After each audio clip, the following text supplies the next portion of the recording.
Today's biography is going to be about George Washington, America's first president.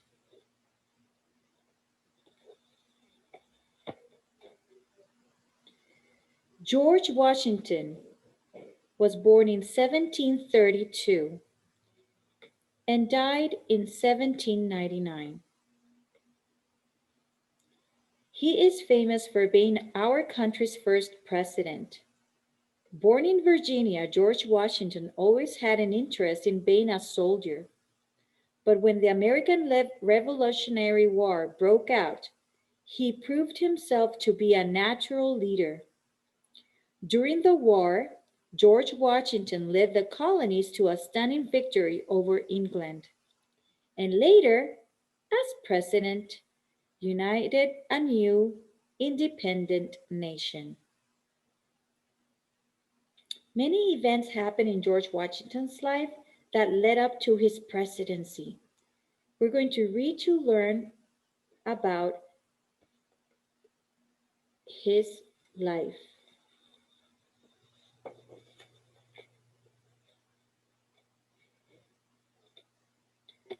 George was born in a farm in Virginia in 1732. Virginia was one of 13 colonies ruled by England at the time.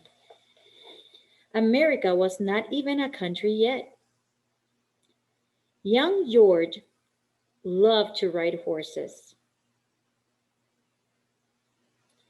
Young George rode his horse to school. He was good at math. He was not as good at spelling. This is a rule George copied from a book of manners. Do not clean your teeth with the tablecloth.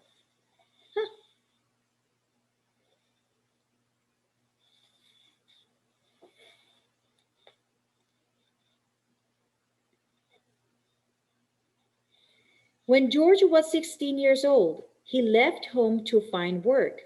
Some people thought he was a grown up because he was so tall. George got a job measuring land and making maps.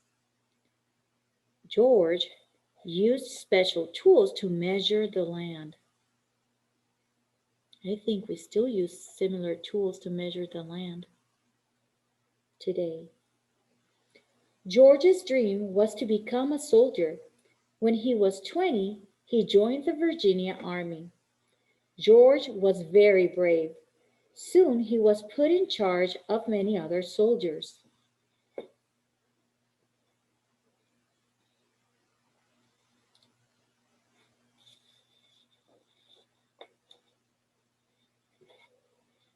George also dreamed of having a family. He married a woman named Martha Custis.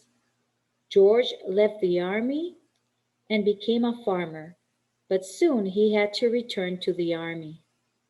Martha had two children from her first marriage.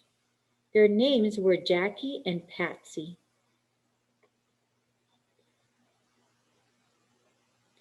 At that time, a war was starting because the colonies did not like England's rules.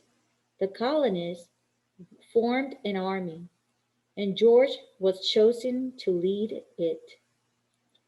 These were some of England's rules for the colonies.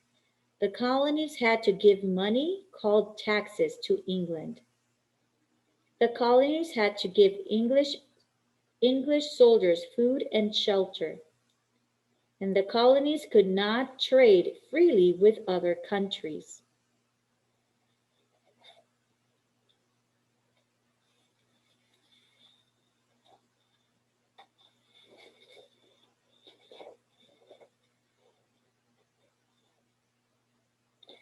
George's army had problems. There were not enough uniforms and tents. The soldiers were not trained. Many of them were farmers. How could America win the war? The war between England and the colonies was called the Revolutionary War. I think these are examples of how difficult this job was. It's not easy to be a leader. George was a great leader. He trained his soldiers. He inspired them too. George ordered that the Declaration of Independence be read to the army. The soldiers all cheered. The Declaration of Independence was written in 1776. It said that the colonies were free from England.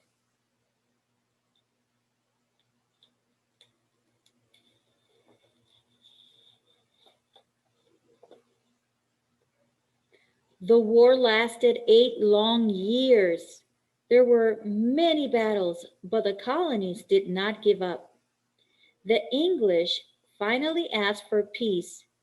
George's army had won the war. The English soldiers played a sad song as they gave up. The colonies became their own country, the United States of America. The new country needed a leader. George was a hero, so he was elected to be the first president. George became president on April 30th, 1789. This shows what he wore that day. I believe this is the judge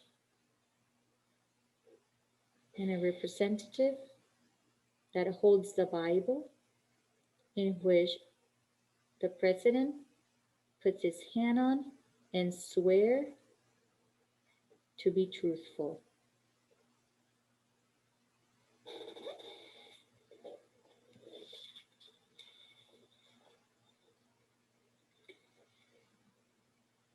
Being president was a very hard job.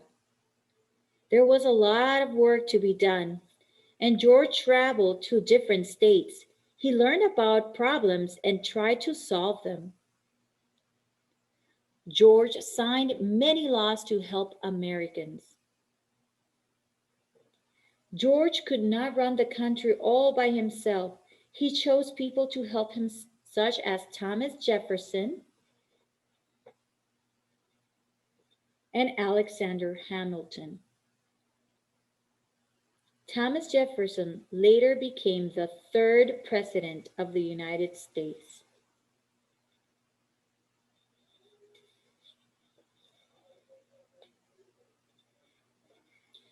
George was elected president 2 times. People even wanted him for a third time. But George thought the country needed a new president. Finally, he returned to his home in Virginia. After he was president, George returned to his farm.